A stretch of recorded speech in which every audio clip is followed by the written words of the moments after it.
What's up, everybody? We have games here back again. A team member Ron. You all seem to like his deck profiles, so he's gonna bring you something else creative that he's been cooking up. So, any words? It's 1:30 in the morning, so we're all tired. So I'm gonna try to do this pretty quickly. But I came up with this because I was when we were at Springfield. I noticed a lot of problems with the Wind Witch Artifact Invoked deck. Was they had a good opening board, but locking yourself into Wind was not like optimal, and a lot of the times it would leave you with more meager boards than I feel like you could go into with this deck. So I kind of took my own little recipe and made a Invoked deck of my own. Yeah, this team likes to stay up till super late playing Yu-Gi-Oh for some reason. Yeah. But yeah, let's get into his profile. Yeah. So real fast, just so we can get this in camera. Yeah. Do you love Dinos, Glads, or Invoked more? See, you're doing this to me again, and it already made me hurt before emotionally. I think at the current moment I'm liking Dinos the best, but only by like a small iota of a percentage. Okay, let's get into his profile then. Yes. So the deck runs 3 Alester. It's the main backbone of the deck. It's your mostly normal summon go-to target. Fetches the invocation for the fusion plays, things like that. Very obvious, very good card. Keep him right there. You know what? Keep him right here. He deserves spotlight. 2 copies of Photon Thrashers. Only 2? Only 2. 3 is very cloggy.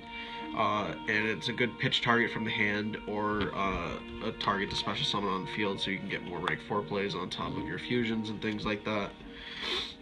Yeah, but only 2. And then we're playing a small Kaiju engine of 2 Thunder King and 2 what is this one?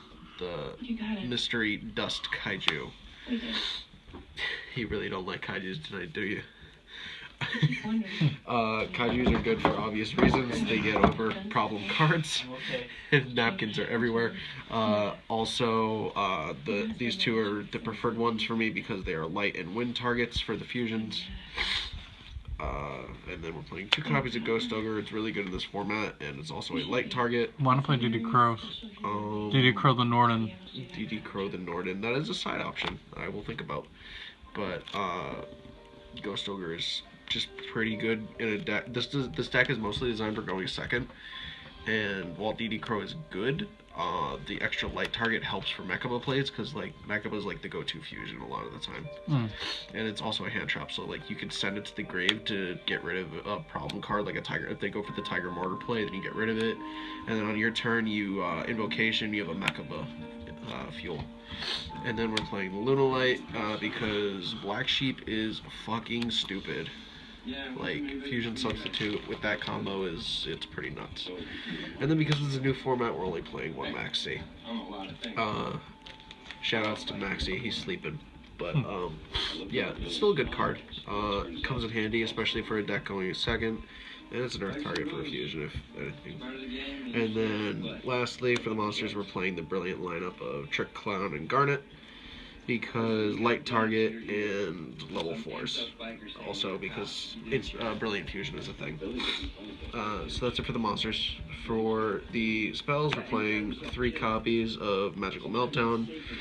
Really, like, one of the best field spells I've seen in a long time, because it Not Unity Hanger? No, honestly, I think it's better than Unity Hanger. It fetches stuff for you, which Unity Hanger does, but on top of that, it makes it so that your opponent can't negate the fusion summon of a fusion monster, any fusion monster, by the way, not just an invoked fusion monster, or it can't negate cards that involve the fusion summoning of the fusion monster. So, like, if you go to activate the invocation, they can't solemn warning it. But they still pay the cost, though, if they do it, so don't let them do that, because they still have to pay the $2,000. That's how the rules go. And then we're playing 3 copies of Brilliant Fusion, because this card's really good going forward. Seraphonite is a very good card, especially because, like, if you're really wanting to push for damage, you could activate Brilliant Fusion, and then get your invoke plays going, and then you get the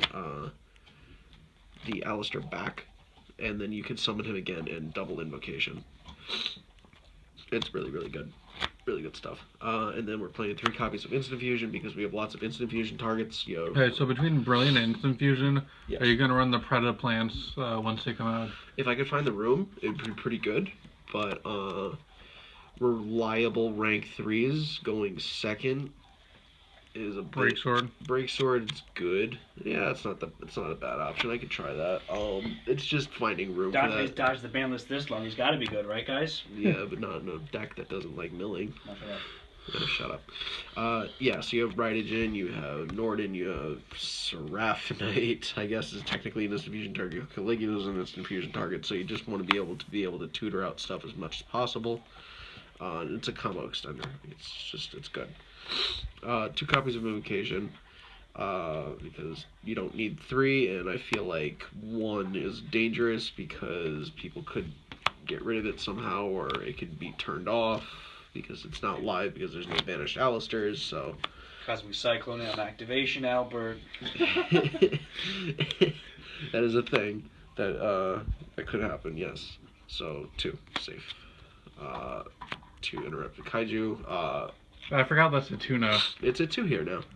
Again, one of the most fucked up cards we have. It's like, it's last turn, basically. And it fits really well that it's at 2 because we're only playing 4 Kaijus. So it doesn't really clog all that much. The card is getting dropped down to 2 in a bunch of lists right before the list anyways. Yeah, it's fine. It's fine. Because mostly the Kaiju engine consists of like 4 Kaijus. You don't need more than that. We're all tired here, folks. 2 copies of Wonder Wand. Really good because Alistair is a spellcaster, so you can normal him, put this on draw 2, and you can still invoke him because he can banish him out of the grave with invocation. Just a great way to get more advantage. And a great way to eat pancakes. Yes, and die. Rip Caitlin. I'm going to hell for this, I swear. Well, not for this. I'm going to hell for a lot of reasons. 2 copies of Terraforming to tutor out your Magical Meltdown. Your Magical Meltdowns. Thank you, Albert. I'm dying here, folks. Just because you want to see Alistair as soon as possible in this deck, so just anything that helps. But 3, I felt clogged too much. So 2 it is. 2 Cosmic Cyclones because it's arguably the best spell and trap removal in the game right now. Even with like Imperial Order and stuff. So, but like as for spells, when it comes to spell and trap removal, like Cosmic Cyclone, I still feel is the best. 1 copy of Book of Moon, because Book is still really good. Going second, it just Book steals games. It's crazy. 1 copy of Fusion Substitute for the Lunalite combo. You know how this goes right now in the meta. It's fucking crazy. Recycling your Norden and getting a free draw, and it's nuts. 1 copy of Rhoda to fetch your Photon Thrashers. Just good for deck thinning and consistency sake. 1 copy of Raigeki because it's a going second deck, and you're basically playing 2 Dark Holes, so the Raigeki rounds it out. And then 1 copy of Book of Law. A lot of people don't play this card. I really, really, really like this card for a specific reason, whereas because you could dodge targeting with stuff. Again, because your Mechaba is a big target. It puts a big target on your board when you summon it. And if they don't have the Kaiju, they're going to try to get rid of it somehow. So this lets you dodge that. And it also lets you kind of stun your opponent because you could Mechaba and then flip this and go into like Caligula or like Raiden. Or during your battle phase, because it's a quick play spell, you could push in for more damage, because you could go into Megalonica or something like that. So it's an underrated card. It's kind of like the Ritual Beast card. Ritual Beast Bond, I believe it was called. But yeah, it's really good. And then I was floating around with the idea between Warning and Imperial Order, but Imperial Order kind of sucks in this deck because we're playing a lot of spells. So Warning is probably just good because it's Warning. Like if you can't clinch the deal and you have it in hand, like you have more negations. Like it's always good. And then you got your Final Fantasy tokens. It's Final Fantasy .deck, right? I guess. Yuffie dies. Yuffie fucking dies. Everybody fucking dies. Sephiroth's my favorite girl. Cloud isn't an actual cloud, what? No, he's an edge.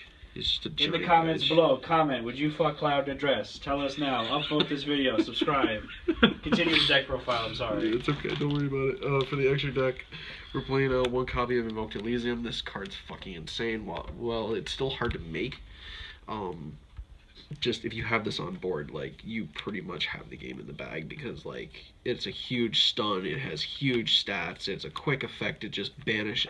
Like if your opponent has multiple things on board, like they have the Invoker and like a Totem Bird and like a Metal Foe or something like that, if you activate this thing's effect, because it counts as everything and you banish it off the field, they just lose everything. Like it's win. Good. It's really fucking good, and it's fucking huge. Then we're playing one copy of Megalonica because it is a 3K beater and it is underestimated. That is still a threat for 3. That's just big. One copy of the water one. I'm probably getting rid of this and playing the fire one instead because the fire one is just better. I thought that was called coitus. I was like, what is this fucking oral sex over here? Like... But I guess the reasoning I put that in was because you could Book of Law into this because it can't be destroyed by card effects, and you just put it in defense, and that's 29 defense is pretty good. But honestly, like if this is because I designed this to be a going second deck, I probably want to push in for damage. So the fire one is really good for that. So I'll probably just go for that. Coitus. Invoked Coitus. I wish it was that easy. I wish it would. We all do, Play brother. We all Invocation do. of Coitus now. Just there you go. That's how it's done. Oh, choose your invoker. Yeah. No, don't say that on camera. No, don't. One Invoked Raijin, you don't really have too many win targets, and you really only really need Raijin once. I felt in this deck because Mechaba's more important. And Mechaba's just like a better card, so just one of them is really good. One Caligula, because Caligula is good. He's just very dangerous because you could easily lock yourself out and just make the match go on way longer than necessary. But if used correctly, if you Book of Law into it at the right time, it's a fucking stun. It's level 4 for rank 4 plays. It's diffusion. And it's diffusion target, you're very right. 2 copies of Mechaba, you don't really need 3. I felt like 3 was really excessive. Plus it got me a free meal at Buffalo Wild Wings. So, Mechaba, really fucking good card. If you don't know what this card is, it's a walking Ultimate Providence on 25 legs. So if they activate a spell trapper monster, you ditch the appropriate card from your hand and just negate and banish it. And it's fucking amazing, man. Such a good card. One copy of Norden, we all know what Norden does, and one copy of Seraphonite, because we all know what Seraphonite does. Really broken fusion cards right now. And going forward, like into the Link era, like it's just really fucking good. For the Xyz, one Samurai for pushing for damage, one Dweller because it's just a good generic rank 4 right now, and it's going to be good going forward, especially against Dinos. Because Dinos just get shut the fuck down by Dweller. Like, it shuts off the main portion of their engine. Emerald to recycle your stuff. Castell, it's a good way to get rid of problem monsters, and just, I don't know, if you need to flip something face down, I guess, then you can do that too. And it's another win target for Raijin. And then the Utopia package. Because Utopia... So if you could, would you run, like, a bull and a trident? Yes, actually, I remember you talking to me about this. That would actually be good if I wanted to get rid of, like, I guess I would get rid of, like... It would be, like, Castell or something else. Yeah, Castell and, like, I guess Samurai or something like that, because it makes the Lunalite combo a lot easier to go into, because the Lunalite combo requires you to go into Norden, which requires a Synchro or Xyz monster, and you need to Xyz more often. Okay, so any final words? I'm really tired, and I'm sorry I kept you guys up so late, but thank you for watching this deck profile, and stay spicy. Next week on Death Battle, Link in a dress versus, or Link in a grid offer versus Cloud in a dress. Who would you fuck? I'd do both of them. And just final word, what's your opinion on the Szechuan sauce? Oh, bring it back, yo. I need fucking 9 more seasons of that shit.